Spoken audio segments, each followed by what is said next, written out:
o grande eu sou,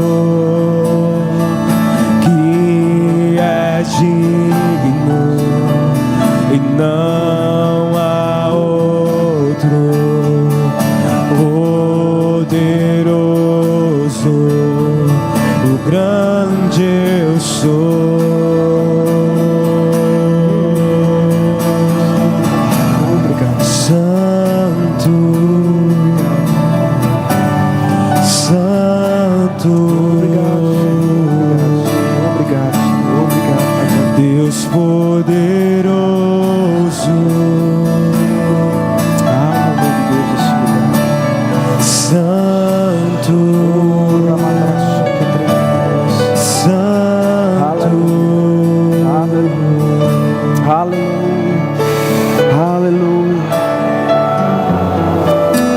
aleluia. Deus quer se mover nesse lugar, meu querido. Há um mover de Deus nesse lugar. Coloque a sua expectativa em Deus nesse momento. Não deixe suas mãos, levante suas mãos. Se renda a Ele, diga assim: eu me rendo, Senhor. Todas as vezes que eu ministro, o Senhor me lembra sempre de um momento no livro de John Bevere, que fala sobre o temor do Senhor. E ele fala que o temor do Senhor, que a glória de Deus, ela vem, ela desce no lugar onde Ele é temido, no lugar onde Ele é honrado. Meu irmão, você nesse lugar, você tem a capacidade de trazer a glória de Deus manifesta para esse lugar. E a capacidade que você tem de fazer isso, ela é transparecida quando você começa a honrar Ele.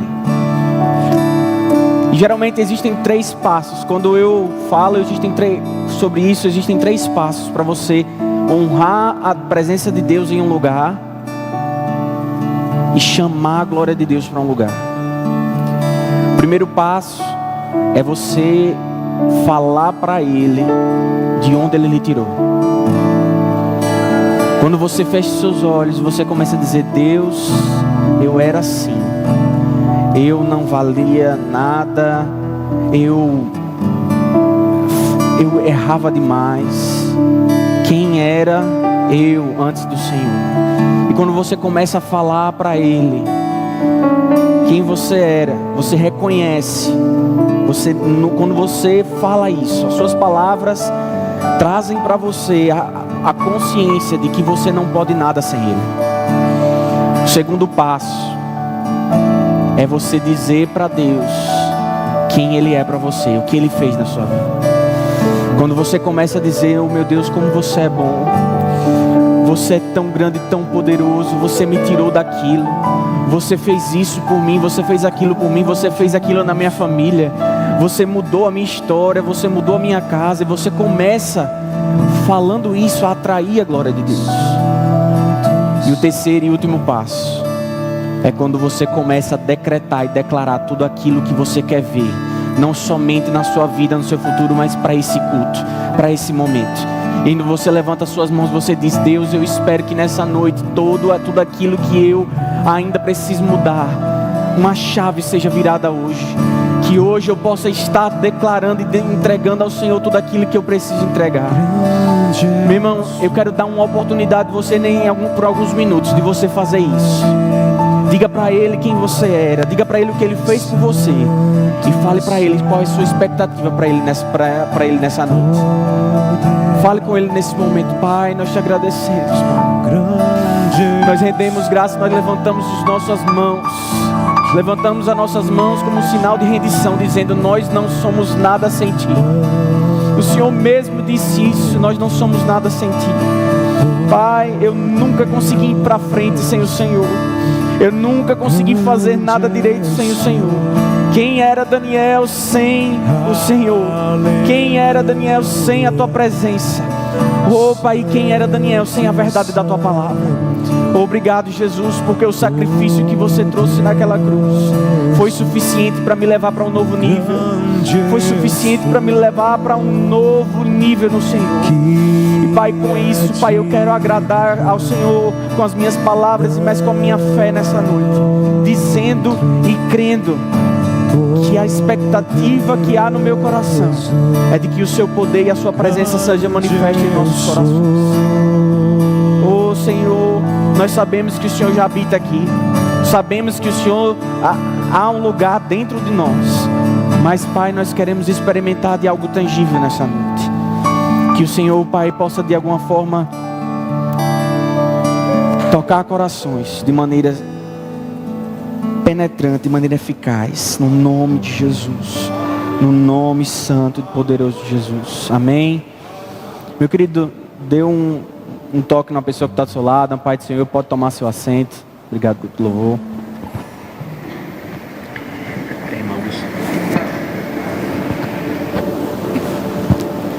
Amém.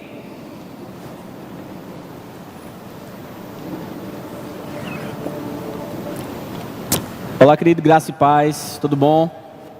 Você está aqui nessa noite? Tá mesmo? Você veio hoje, você jantou, se não jantou ainda, mas veio com expectativa? Amém?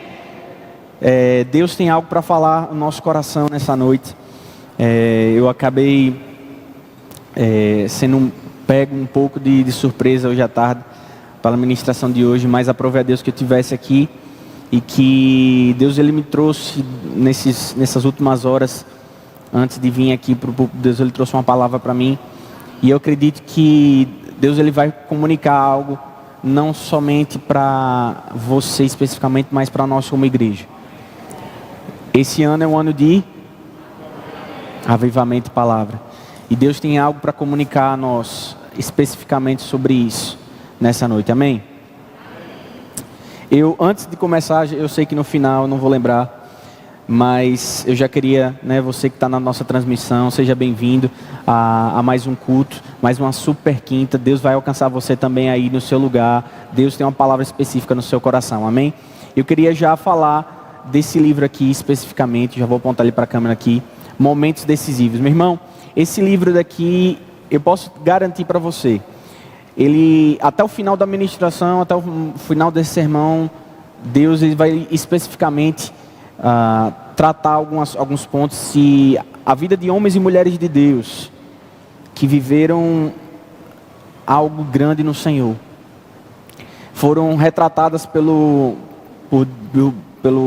pastor Bill Johnson, juntamente com a PhD, Jennifer Miskoff, e tem grandes histórias aqui. E literalmente, o objetivo desse livro é falar de pontos decisivos, momentos decisivos onde eles mudaram a rota, mudaram a história. Diversas vidas de diversas pessoas, simplesmente por uma decisão. Mas uma decisão baseada em quê? Uma decisão baseada em algo que eles entenderem, uma consciência em Deus. Amém? E eu queria que você, se você puder, se você tiver como, vá lá na livraria, compre esse livro. Ele abençoou muito minha vida. No ano passado eu li ele no começo do ano. E foi por conta desse livro que eu comecei uma enxurrada de livros no ano passado. Eu li bastante. Mas esse livro me deu, para mim, um grande embasamento. Amém? Você está aqui nessa noite? A palavra que Deus colocou no meu coração para hoje. O tema é o avivamento silencioso. Eu queria que você abrisse sua Bíblia em Lucas, no capítulo 24. Você trouxe sua Bíblia? Você trouxe sua Bíblia? Pegue ela, levante ela ao Senhor. Vamos confessar antes de começarmos a ministração. Se você trouxe no celular, você pode segurar ela no seu celular. Diga assim: esta palavra é a verdade de Cristo em mim. Eu sou o que ela diz que eu sou. Eu tenho o que ela diz que eu tenho. E eu posso o que ela diz que eu posso. E nessa noite, ela irá iluminar o meu entendimento e o meu pensamento. Em nome de Jesus. Amém? Abre em Lucas no capítulo 24, no verso 13. Nós vamos ler até o verso 32. esse verso. Muitos conhecem aqui, quem já leu, a passagem do caminho de Emaús. Entretanto, o que ele tem a ver com o tema da nossa ministração hoje? O que ele tem a ver com o avivamento? Sabe, meu irmão, nós estamos em um ano de avivamento e palavra. Esse ano de avivamento é um ano em que nós estamos conscientes que vamos entrar, e nós já estamos em um novo patamar. Estamos literalmente na nossa vida entendendo que não há mais como voltar para a normalidade. Não há mais como voltar para uma vida totalmente seca, fria no Senhor. Nós estamos entendendo, baseado nas ministrações desde o ano passado, de que o pastor já vinha pregando, mais especificamente na virada do ano da igreja. O pastor ministrou a palavra, ele deu a palavra sobre avivamento e palavra, e até o dia de hoje, Deus tem comunicado sobre esse assunto à igreja. Amém? E quando nós falamos sobre isso, como nós falamos sobre avivamento, nós falamos sobre um ardor. Nós falamos sobre um queimar nos nossos corações. Nós falamos sobre uma coisa que nos impulsiona a não viver mais do mesmo.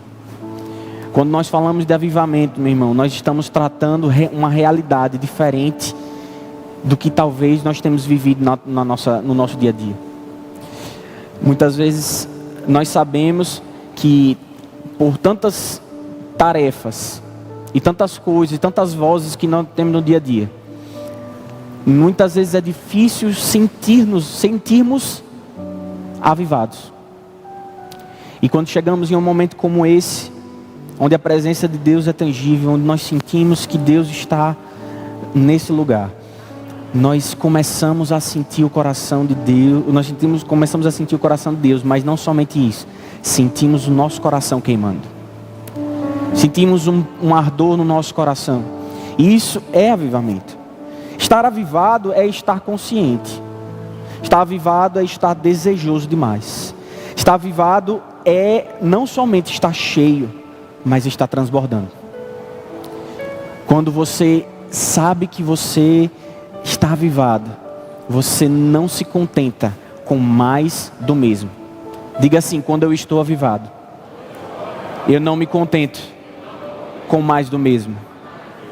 Avivamento, meu irmão, ele não é somente uma palavra que traz um impacto social, que traz um impacto emocional para nós. Avivamento é uma consciência verdadeira de que nós estamos prosseguindo para uma coisa que talvez um dia se apagou.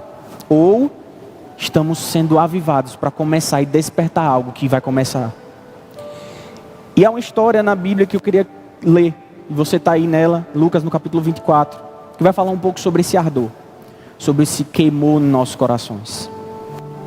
Lucas no capítulo 24, no verso 13 até o verso 32, quero que você acompanhe comigo. Eu vou ler na nova versão transformadora, na NVT, que diz: naquele mesmo dia, 2 dos seguidores de Jesus caminhavam para o povoado de Emaús, a 11 quilômetros de Jerusalém. No caminho, falavam a respeito de tudo que tinha acontecido.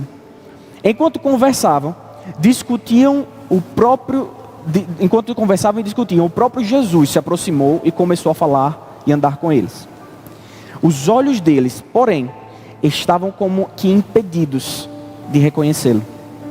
Jesus, porém, perguntou: sobre o que vocês tanto debatem enquanto caminham? Eles pararam com o rosto entristecido. Então, um deles, chamado Cleopas, respondeu: você deve ser a única pessoa em Jerusalém que não sabe das coisas que aconteceram nos últimos dias. E Jesus perguntou: que coisas?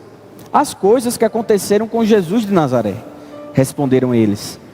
Ele era um profeta de palavras e ações poderosas, aos olhos de Deus e de todo o povo.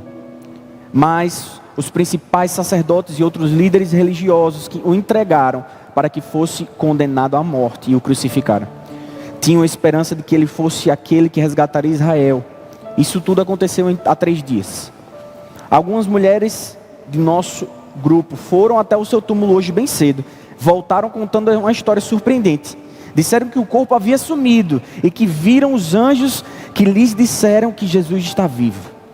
Alguns homens de nosso grupo correram até lá para ver e de fato, tudo estava como as mulheres disseram, mas não viram.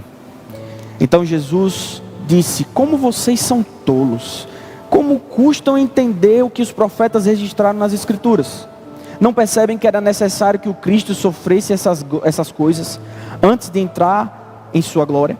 Então Jesus os conduziu por todos os escritos de Moisés e dos profetas, explicando o que as Escrituras diziam a respeito dele. Aproximando-se de Emaús, o destino deles, Jesus fez com que seguiria a viagem. Mas eles insistiram: fique conosco esta noite, pois já é tarde. E quando Jesus foi para casa com eles, quando estavam à mesa, tomou ele o pão, abençoou, depois partiu e lhes deu. Então os olhos dele foram abertos e o reconheceram nesse momento, e ele desapareceu. E disseram um ao outro: não ardia o nosso coração quando ele falava conosco e nos explicava as Escrituras? Sabe, meu irmão, nessa passagem, deixa eu dizer um contexto do que é que está acontecendo. Jesus, ele tinha sido crucificado. Todos aqui, eu creio que já conhecem a história de Jesus, ou são familiares disso. Mas Jesus morre na cruz, ele é crucificado, ele é levado ao túmulo e passa 3 dias. Quando as mulheres vão lá no túmulo, ele não está mais lá. Glória a Deus, Jesus ressuscitou. E naquele dia, quando eles viram o que aconteceu ali naquele lugar, muitos duvidaram, mas as mulheres foram as primeiras a pregar literalmente o Evangelho, porque foram as primeiras que disseram que Jesus ressuscitou.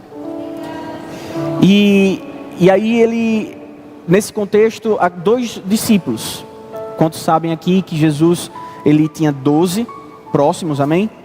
Mas a palavra diz que ele ungiu 70 para fazer a obra que os discípulos estavam fazendo. E depois ele envia mais 120 que ficaram em Jerusalém até Pentecostes. E a história se passa exatamente nesse momento, onde Jesus ressuscita e os discípulos não sabem o que aconteceu. Não sabem onde está o corpo de Jesus.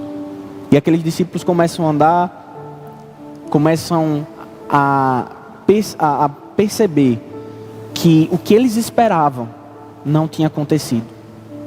E eles estavam tristes. A Bíblia diz no verso 17 no verso 16 antes: os olhos deles, porém, estavam como que impedidos de reconhecê-lo. A Bíblia fala em outras versões que é como se eles estivessem com os olhos fechados e eles não pudessem ver Jesus. Algo aconteceu ali naquele momento. Não cabe agora a gente destrinchar o versículo para falar o que foi que aconteceu para que eles estivessem com os olhos fechados. Mas algo aconteceu para que ele não conseguisse enxergar aquele que tinha passado tempo com eles. Jesus passou 3 anos ensinando os seus discípulos. Jesus passou 3 anos ensinando, passou discipulando. Aqueles homens cheiravam, aqueles homens se pareciam como Jesus, porque eles passaram 3 anos sendo discipulados por Jesus. Mas como uma pessoa, depois de tanto tempo junto do próprio Jesus, ainda assim não conseguiu enxergar o próprio Mestre? Meu irmão, aqueles homens estavam precisando de um avivamento.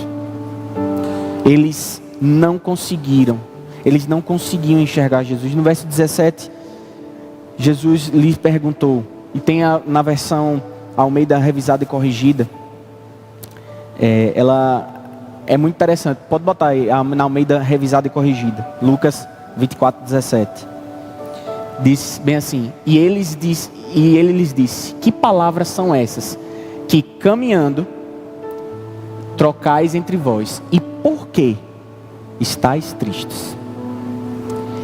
Meu irmão, eu não sei exatamente o que foi que aconteceu, que impediu eles de ver Jesus. Mas o próprio Jesus reconheceu que havia algo chamado tristeza no coração deles, que impediu eles. E ele perguntava, Jesus perguntava, por que vocês não estão assim? Por que vocês estão desse jeito? E aí nós vemos que no passado de todo o texto, Jesus começa a falar com eles e eles falam para Jesus, olha, aquilo que você não está sabendo, está todo mundo sabendo. Jesus, aquele quem nós esperávamos que iria libertar o nosso povo, morreu porque foi entregue pela mão dos sacerdotes e religiosos da época. E agora, o que a gente faz? O que é que a gente faz nesse momento? E naquele momento Jesus olha para aqueles discípulos e fala, como vocês não conseguem enxergar? A própria palavra, a própria escritura, a própria lei de Moisés já apresentava. As leis e os profetas já indicavam que havia um Salvador, que havia alguém que iria vir e resgatar o povo da morte. Só que eles não conseguiram enxergar. E Jesus, ele vê aqueles homens como se fossem homens tolos. Como é que vocês não conseguem enxergar isso? Sabe? Vamos parar para pensar aqui um pouco. O que nos motiva a estar aqui? O que é que nos move a fazer o que nós fazemos? E parar a nossa vida para receber de algo que é derramado aqui. Sabe, meu irmão, isso tem tudo a ver com o que nós estamos falando. Aqueles homens não enxergavam Jesus. Eles estavam desmotivados e afligidos. E não enxergavam de onde é que viria o socorro deles. Sendo que o próprio socorro deles, antes mesmo de morrer, disse, eu vou morrer, mas eu ressuscitarei. O próprio Cristo falou, eu vou ressuscitar. Só que muitas vezes nós nos encontramos da mesma forma com que aqueles discípulos estavam. Nós vamos à igreja, mas nós não sabemos exatamente o porquê nós fazemos o que fazemos. Por que você está aqui hoje? O que te faz sair da sua casa? Talvez deixar o seu filho com alguém, ou então trazer o seu filho para cá. O que te faz vir para cá e derramar nessa noite através de um departamento, através de um serviço, ou até mesmo sentar nessa cadeira e deixar tudo que você está fazendo na sua casa, para vir desfrutar do que está sendo derramado aqui. Aqueles homens, eles estavam até se perguntando se realmente o que eles creram foi real. E muitas vezes nós estamos assim, descrentes, não entendendo verdadeiramente o principal objetivo de nós fazermos o que nós fazemos hoje. Será que você está aqui por causa da promessa que o pastor deu, por causa de um avivamento? Ou é porque os seus filhos gostam muito da igreja de crianças? Será que você vem para cá, talvez porque você quer fugir de alguma situação dentro da sua casa? Esse não é o verdadeiro sentido de nós estarmos aqui. O avivamento não vem para começar, ele não vem simplesmente para fazer com que você se sinta bem. O avivamento vem para que você, que já consciente de algo, ative e avive algo. Stephen Olford foi um grande homem de Deus, pastor de uma das igrejas da época, de Billy Graham. Billy Graham chegou até mesmo a falar que Stephen Olford foi o maior influenciador do ministério dele. De todo o ministério de Billy Graham. Quem aqui já ouviu falar de Billy Graham? Pronto. Billy Graham foi um grande evangelista na década de 50, 60 em diante. Morreu em 2017. E Billy Graham ganhou milhares de almas para Jesus. Considerado até mesmo como o pastor da América, o pastor dos Estados Unidos. Uma nação onde muitos presidentes se conectavam com Billy Graham, pedindo conselhos. Billy Graham foi conselheiro de quase 5 presidentes. Billy Graham, ele como evangelista, como homem de Deus, alcançou até a União Soviética no auge da Guerra Fria. Criticado até por muitos por ter ido para lá na Guerra Fria. E Billy Graham fala: Stephen Olford foi a maior influência no meu ministério. E tem uma frase muito interessante que Stephen Olford fala, que diz: a promessa de um avivamento coletivo não é desculpa para não viver um avivamento individual. Sabe, meu irmão, eu quero dizer algo para você. Eu não sei por que você veio por aqui hoje. Eu não sei por que vocês têm vindo para cá. Não sei qual tem sido a sua motivação, qual é a satisfação de você estar aqui nesse lugar. Mas a promessa de algo que o pastor decretou não é desculpa de você não viver isso na sua casa. Não é desculpa de você não viver isso no seu dia a dia. Não é desculpa de você não vir para cá já avivado, esperando que algo aconteça, não porque algo tem que acontecer para você se sentir avivado, mas porque você já está avivado e você quer que aconteça. Você disse: eu preciso ativar isso, eu estou aqui para ativar isso, eu sou o avivamento ambulante. E Stephen Olford, quando ele diz isso, me fez entender que aqueles discípulos, eles esperavam despertar. Eles esperavam um resgate, um movimento coletivo. Aqueles discípulos, na verdade, esperavam que de Jesus, na verdade, resgatasse Israel, sabe de quê? Dos romanos. Eles não entenderam. Sabe, meu irmão, naquela época, os judeus, eles tinham se reunido depois de uma das diásporas que passaram. Não vou entrar aqui nesse termo, mas o Império Romano, ele começa a conquistar. E ele conquista toda aquela região. E agora imagine você, dono da sua casa, trabalhando para trazer mantimento para sua casa. Entra alguém e diz: a partir de hoje você vai trabalhar para mim, você vai trabalhar para você, mas o que você ganhar, metade é meu, ou parte é meu. E sabe, por anos, o povo judeu se sentia escravizado, o povo judeu se sentia preso, porque eles não tinham a verdadeira liberdade. E por causa disso, eles esperavam que aquele Cristo, aquele Redentor, o ungido, que Cristo quer dizer isso, quer dizer ungido. Eles esperavam que o ungido viesse resgatar Israel das mãos de Roma. E quando Jesus vem, estabelece o seu reino, morre, nada do que era esperado por muitos dos israelitas aconteceu. Tanto que você vai ler no verso que nós lemos no caminho de Emaús, ele vai falar, eu vou ler até essa parte, que ele fala: tínhamos esperança, verso 21, Lucas 14, 21, tínhamos esperança de que fosse aquele que resgataria Israel. Isso tudo aconteceu em 3 dias.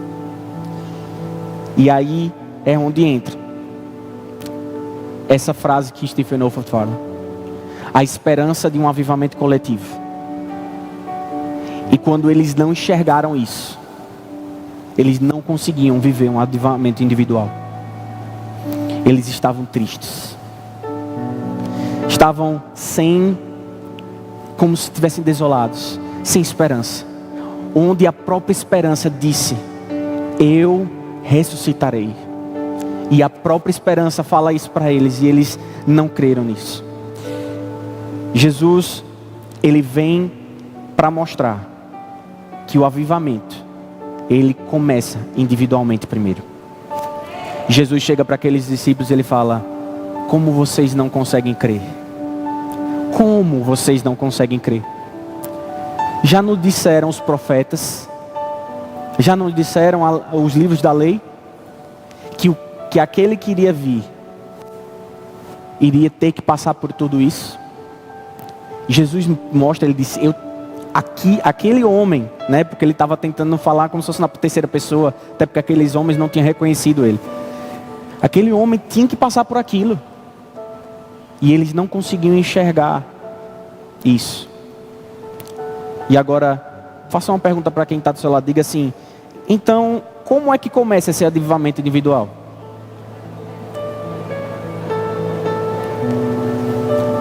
Responda assim para ele: com a exposição da palavra.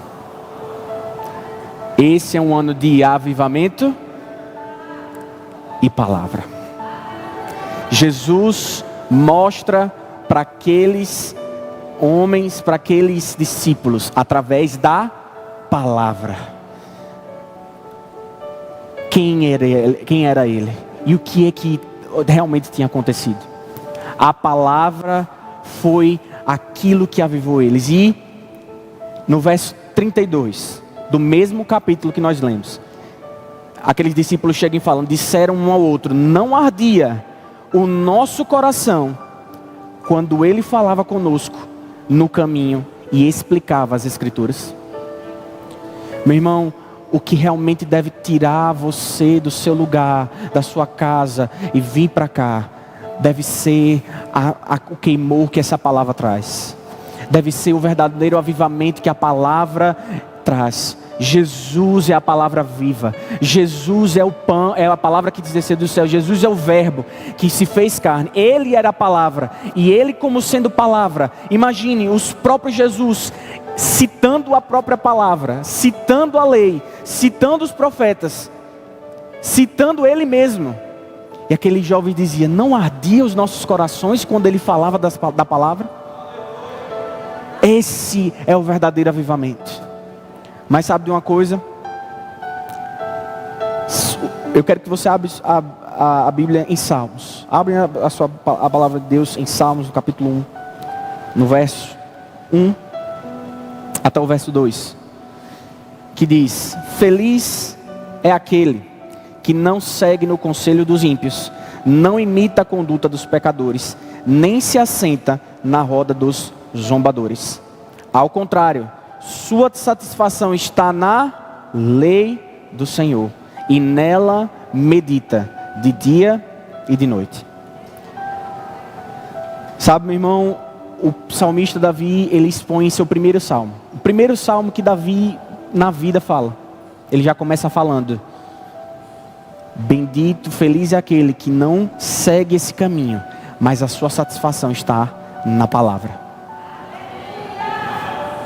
É todas as vezes, meu irmão, que a palavra é pregada, se o seu coração não arde, não é realmente, ou você não está ouvindo verdadeiramente o evangelho, ou realmente você não está vivendo um avivamento na sua casa.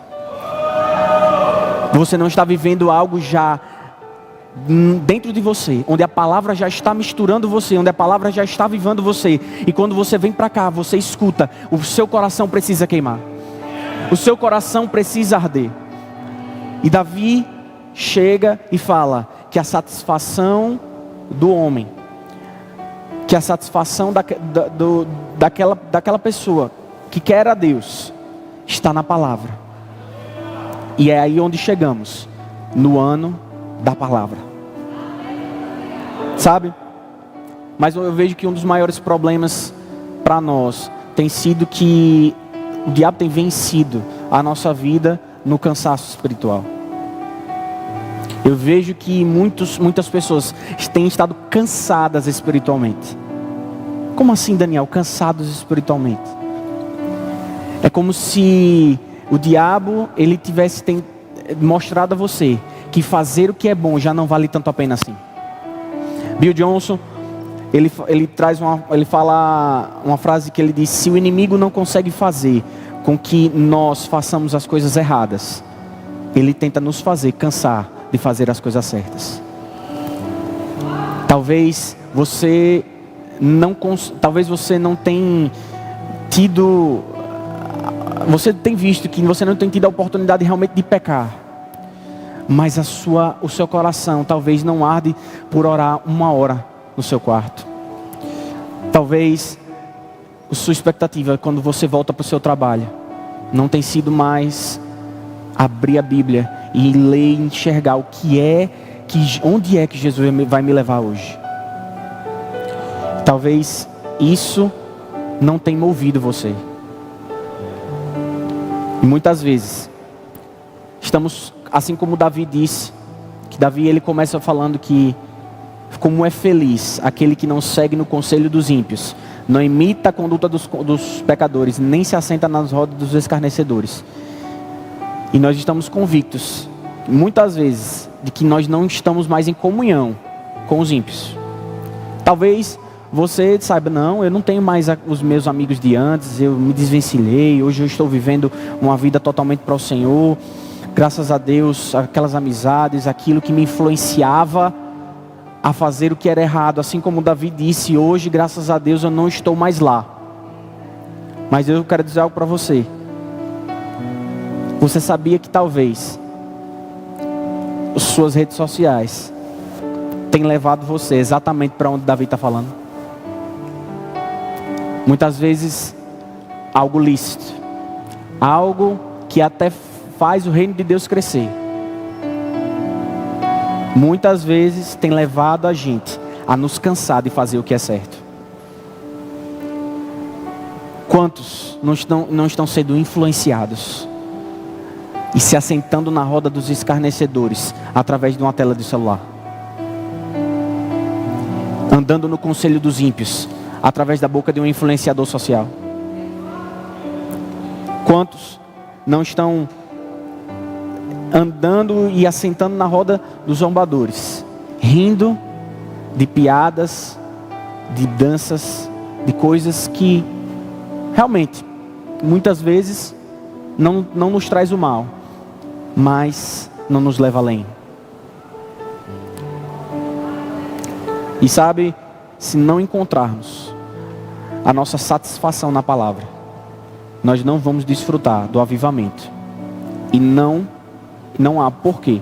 Não vamos desfrutar do avivamento. Não há o porquê de estarmos aqui hoje. Se nós não encontrarmos, meu irmão, como o salmista disse, como Davi disse, ao contrário. Feliz é aquele que não anda na roda não se assenta na roda dos zombadores, não anda no conselho dos ímpios, mas ao contrário. Pelo contrário, meu irmão, a sua satisfação está na lei do Senhor. A sua satisfação tem que estar na lei do Senhor. Você não pode sair daqui nessa noite sem saber exatamente o porquê que você está vindo. Você não pode sair daqui nessa noite sem saber exatamente o que lhe move. Meu irmão, se um avivamento você quer viver um avivamento, eu quero dizer algo para você. Comece encharcando a sua vida na palavra. E eu já vou fazer logo aqui um merchan. Faça o rema. Estude no rema. Encharque a sua vida esse ano com a palavra. Eu sou fruto disso. Eu só estou aqui hoje, fazendo o que eu faço hoje, porque eu sei que durante os 2 anos de rema, Deus, Ele mudou muita coisa na minha vida. E Ele firmou raízes tão fortes na minha vida durante aqueles 2 anos de rema, que eu disse para Ele, não tem mais volta. E eu dou graças a Deus por isso. Não há mais volta. Meu irmão, eu quero dizer algo para você nessa noite. Dê uma oportunidade nesse ano 2022. Da sua vida não tem mais volta. Não tem mais volta para se assentar na roda dos escarnecedores, para andar no conselho dos ímpios. Ao contrário, meu irmão, dê uma oportunidade a você. A sua satisfação está na lei do Senhor. Eu quero finalizar com Marcos. Abra sua Bíblia em Marcos, no capítulo 10, no verso 17 e até o verso 22. Marcos, no verso 17 até o 22.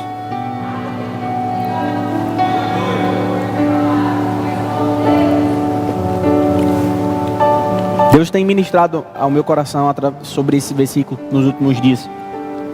Eu até ministrei, eu até falei sobre isso até no culto de jovens, na Juve aqui, quando eu ministrei no último culto, final do mês agora de janeiro.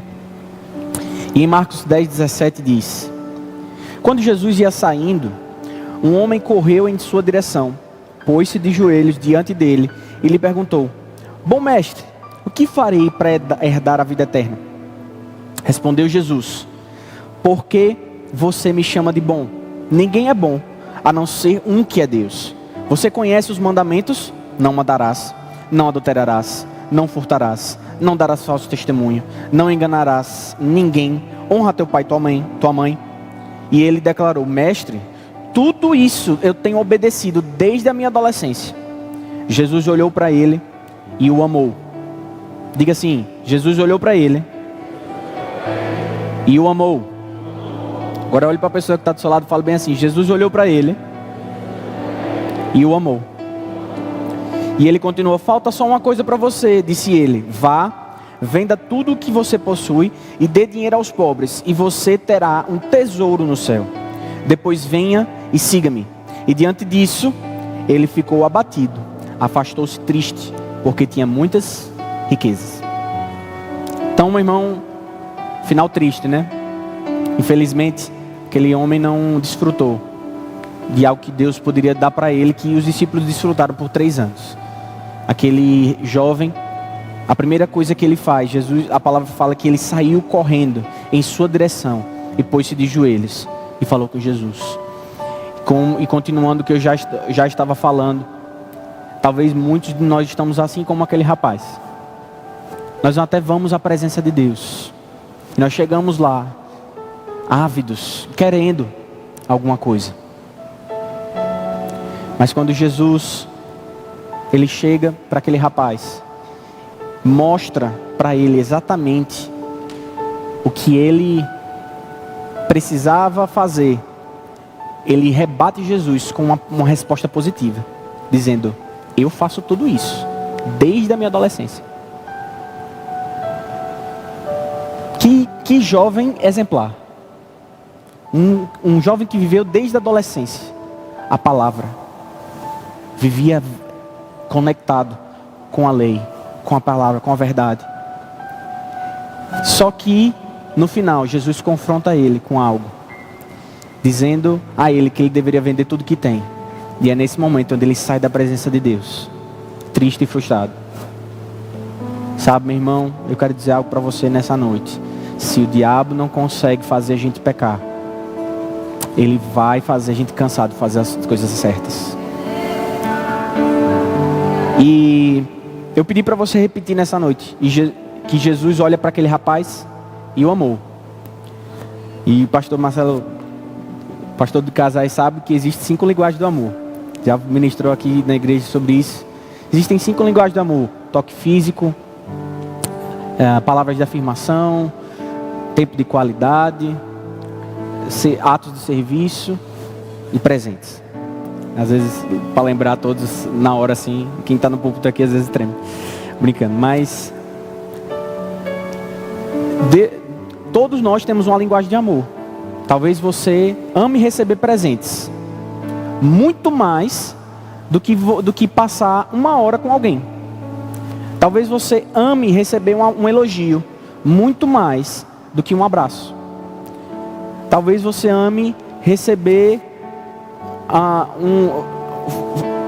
ter uma tarefa sua feita por alguém muito mais do que receber um presente. Só que Deus também tem uma linguagem de amor. Deus também, ele recebe o amor de uma forma de nós. Deus, ele também recebe de nós especificamente de uma forma de amar, com um amor específico. Em João, no capítulo 14, no verso 23 diz: respondeu Jesus: se alguém me ama, obedecerá a minha... Diga de novo, diga: se alguém me ama, obedecerá a minha palavra. E o meu Pai o amará, e nós viremos a Ele e faremos morada. Sabe, meu irmão, o que Jesus olha para aquele jovem, ele olha para aquele rapaz e ele enxerga exatamente o que ele queria enxergar na vida de uma pessoa: alguém que guarda a palavra. Aquele jovem, desde sua adolescência, ele guardava a palavra. Ele guardava exatamente aquilo que Jesus mais amava. E sabe o que Jesus queria? uma coisa: que aquele jovem fosse todo para ele. E ele disse, ele só queria daquele jovem: eu só quero você todo para mim. E eu sei que eu não posso dividir você com suas riquezas. Por isso, vá, venda tudo que tem, dê aos pobres e venha me seguir. Porque eu quero você para mim. Eu quero você para mim. Eu quero você todo para mim. Eu quero você de todo o meu coração. Meu irmão, a linguagem do amor de Deus é guardar a sua palavra. A sua palavra. E o próprio Jesus disse que se você guarda a palavra dele, Deus o amará e ele fará morada dentro de você. E o que ele mais quer, meu irmão, nessa noite é fazer morada dentro de você. Talvez para alguns pela primeira vez, mas para outros como uma forma de avivamento, mexendo, instigando, fazendo você sair daqui e passar a semana toda mais avivado do que você entrou aqui hoje. Porque Jesus, o que ele queria daquele jovem não era simplesmente que ele vendesse tudo. Jesus, ele queria ele. Meu irmão, quando Jesus ele pede para você ofertar, quando Jesus pede para você dar alguma coisa, quando Deus ele toca no seu coração, saiba de uma coisa: Jesus não quer aquela riqueza. Jesus não quer aquilo que você tem. Jesus quer você. Porque ele te ama. E se você faz, você mostra para ele que você guarda a sua palavra. E por que o título dessa mensagem se chama Avivamento Silencioso? Eu finalizo por aqui. Muitas vezes nós ligamos o avivamento a explosões de glória, a gritos de júbilo, até correrias de euforia, manifestações extraordinárias. Mas um verdadeiro avivamento, meu irmão, ele começa no secreto. Um verdadeiro avivamento é quando queremos Jesus mais do que tudo. E quando entendemos que quem ele é para nós, quando nos apossamos da palavra dele, que ele é a palavra viva que nos desceu do céu, quando nos tornamos conscientes, apaixonados, ardendo em chamas, assim como aqueles jovens de Emaús, aí é quando Deus começa a utilizar você para incendiar um avivamento coletivo. Meu irmão, nessa noite, comece, se você não começou ainda, comece na sua vida um avivamento silencioso. Como assim, Daniel, um avivamento silencioso? Um avivamento que só você e Deus sabe o que está acontecendo. Algo que está queimando, só o seu coração está ardendo. Só a palavra que eu estou falando não é minha, não sou eu aqui, é Deus falando através de mim. E essa palavra se está ardendo no seu coração, isso já é sinal de um avivamento silencioso. Mas pode ter certeza que o resultado desse avivamento é que na coletividade, explosões de glória, manifestações extraordinárias, gritos de júbilo, coisas maravilhosas acontecem. Porque você já sabe, você já está consciente, você já está apaixonado. E eu queria, o grupo do louvor já está, não sei se já está aqui, né? Mas Jeremias 29, no capítulo 13 e 14, a parte A apenas, diz assim: vocês me procurarão e me acharão, quando me procurarem de todo o vosso coração. Eu deixarei ser encontrado por vocês, diz o Senhor. Feche seus olhos, meu irmão, nessa noite. Pai, nós queremos agradecer por essa palavra. Nós queremos bendizer e dizer para o Senhor que estamos disponíveis. Queremos queimar pelo Senhor. Entendemos, estamos conscientes que nós vamos sair daqui em chamas pelo Senhor. Pai, nós queremos dizer que nessa noite estamos disponíveis, dispostos a viver o Senhor. Se você nessa noite, feche com os olhos fechados. Você nessa noite veio aqui. Talvez essa palavra falou com você no seu coração. Você sabe que um avivamento Talvez você nem saiba ainda o que é direito um avivamento. Talvez você nem saiba exatamente do que se trata que nós estamos falando. Você chegou agora. Mas eu quero dizer algo para você. Isso fez sentido no seu coração. Sabe, Jesus, Ele morreu na cruz por um propósito. Porque um dia Ele perdeu uma coisa. Sabe, pode o Deus Todo-Poderoso perder uma coisa? Pode.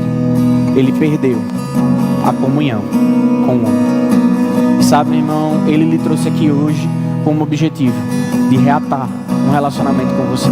O mais interessado de todos aqui, mais do que a mim, mais do que qualquer pessoa, mais até que o pastor da nossa igreja, o próprio Deus está interessado em ter você de volta para Ele, de você reatado junto com Ele. Eu quero perguntar a você nessa noite, se alguém aqui, você gostaria de fazer essa decisão, entregando a sua vida por Jesus, reconhecendo que você está distante dele, que você quer Ele, e você nessa noite gostaria de aceitar Jesus como Senhor e Salvador. Levanta sua mão, nós queremos orar com você. Saiba que não é religião. Eu não estou aqui falando da igreja Verbo da Vida ou da religião cristã. Estou aqui falando de um relacionamento primeiramente.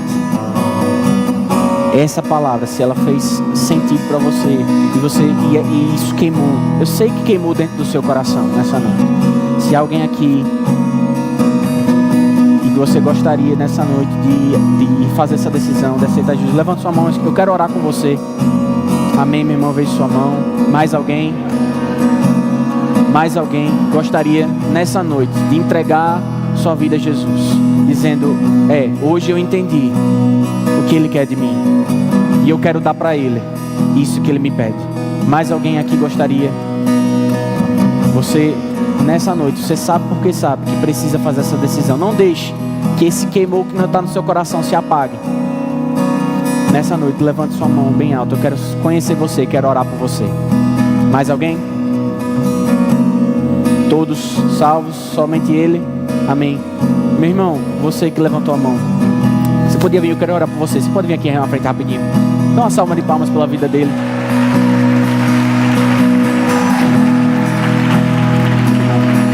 Eu quero que você acompanhe eles. Eles vão estar orando com você, vão estar ajudando você nisso. E eu creio que hoje é um novo tempo para a sua vida. Deixa eu orar por você rapidinho. Pai, nós te agradecemos. Qual é o seu nome?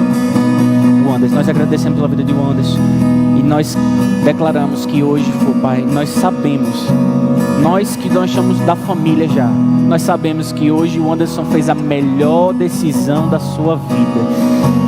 E nós queremos, Senhor Jesus, como igreja, unir a fé dele hoje conosco, dizendo e declarando bênção sem medida sobre a vida dele. Um caminho livre de todas as armadilhas de Satanás para esfriar esse coração. Nós declaramos e decretamos isso feito no nome de Jesus. Você pode seguir eles. Dá uma salva de palmas para a vida deles. Amém. Amém, meu irmão. Você recebeu algo nessa noite? Então, não esqueça, passar na livraria com o seu livro. Amém? Deus abençoe.